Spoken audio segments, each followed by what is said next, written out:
In English, they say when two bulls fight, it's the grass that suffers. Definitely, when you look at the bulls fighting, you can tell the grass is suffering. So, in the process of parents getting to a point of separation, or when parents do not agree on their marital affairs, the way they manage them, what actually happens is it's the children who are in that family that suffers. In most cases, what I've really observed as I grew up, there is one child in a family that goes through that trauma of suffering and paying for whatever is going on between the parents.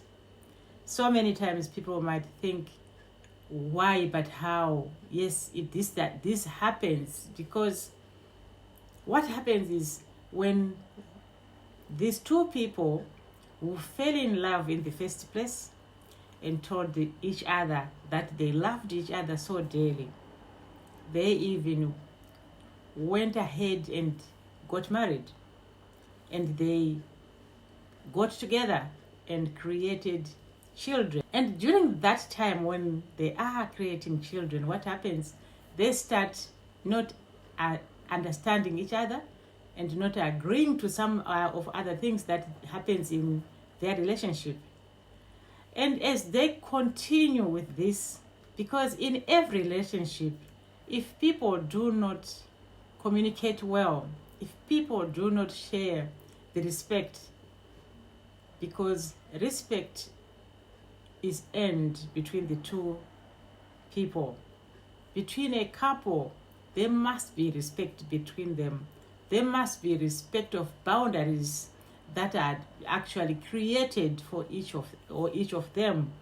They also need to understand why those boundaries are there. They shouldn't be intimidative boundaries, but some boundaries that one will understand that no, why this boundary is there is because we do not want to hate each other or to step onto each other's toes. Unfortunately, with that boundary being broken, with the trust especially, when something else happens, the trust is gone, respect is gone, and communication as well, it breaks down. And when communication breaks down, what it means is they are going to fight. The moment they start fighting, it hurts the children. As I said, when two bulls fight, it's the grass that suffers. So in that process, the children themselves, they have to choose which parent. And also the parents themselves, they'll be trying to align with one child or the other. So there is going to be a child who is a favorite to the father or a favorite to the mother. So in that process, that child is going to be a target of both parents. The parents will be, you are going to tell your father, right? If you tell him, I'll do this to you. Or the father will say, you are going to tell your mom this, I'm going to do this to you. I'll tell you of a story when this child used to see her father having girlfriends outside. Probably when the mother was not there, the father would bring a girlfriend at home. And then the daughter would say to her dad, I'm going to tell mom that there was someone here when you were away. And the child became an enemy to her own father, to a point whereby he did everything just to make sure that she is not going to tell her mom. But what was happening is, in that process, the father is not actually acknowledging what he is imposing on this child. That time, yes, it was a child. But then as that child grew up, what happened to that child? She became bitter. She became someone who wasn't even interested in this father. She didn't even want to associate with her. So you see, all these things are brought up simply because you as parents, you have failed to understand each other and to agree or to disagree in whatever you are talking about or whatever problems you are facing. Because in every couple, trust me, there's not going to be 100% of everything is going to be okay. In every couple, you have to go through learning each other. You have to go through understanding what the other person wants. And also for the two people now, you have to actually build a trust between you. You also have got to build that rapport where if there's anything that needs to be talked about, you have to bring them on to the table and start talking. There are also times that you can talk to your other half.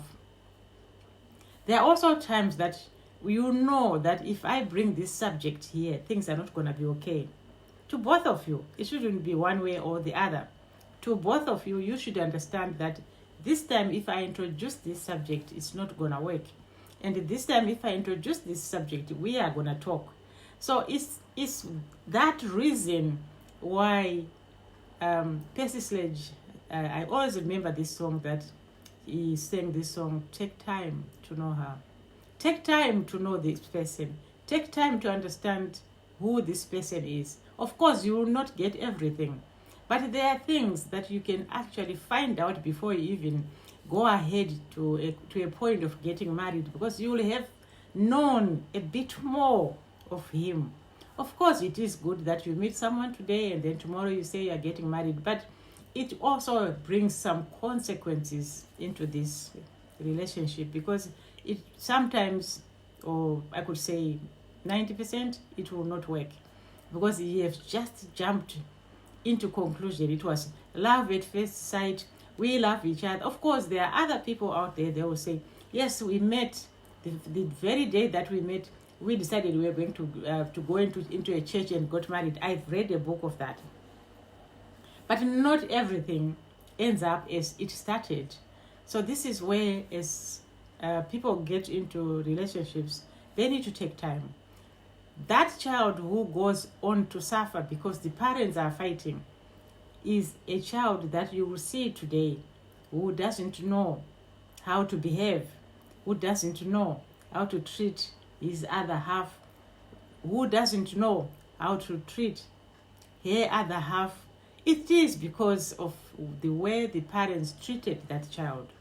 So in most cases, when parents are not agreeing, the right thing to do is do not include the children into your squabbles. Do not share what is going on with your other half, because in the first place, they didn't apply to be born. They didn't apply to be your children. They didn't. So if there is any decision that you two are going to make, you better do that decision for the better part of it for the children. It should benefit the children, not destroy them emotionally. Because when emotions are destroyed, it's hard to bring them back. It is hard to just to see your child looking in your eyes and telling you that, I don't think I like you. We have heard of so many incidences when a child tells his or her father that, when I needed you, you were not there. When I wanted you to be there for me, you were not there. I saw you beat my mom, or I saw you beat my dad. So for that reason, the child starts looking at you point blank and think, what is it about you as parents? So this is where we need to look as parents as well, to make sure that we do not overdo things. And when we do not agree as parents, try to be a parent who actually sees reason not to hate the child in the first place, and take care of those children and take care of those affairs between the two of you. Respect is earned. When the bulls fight, it's the grass that suffers.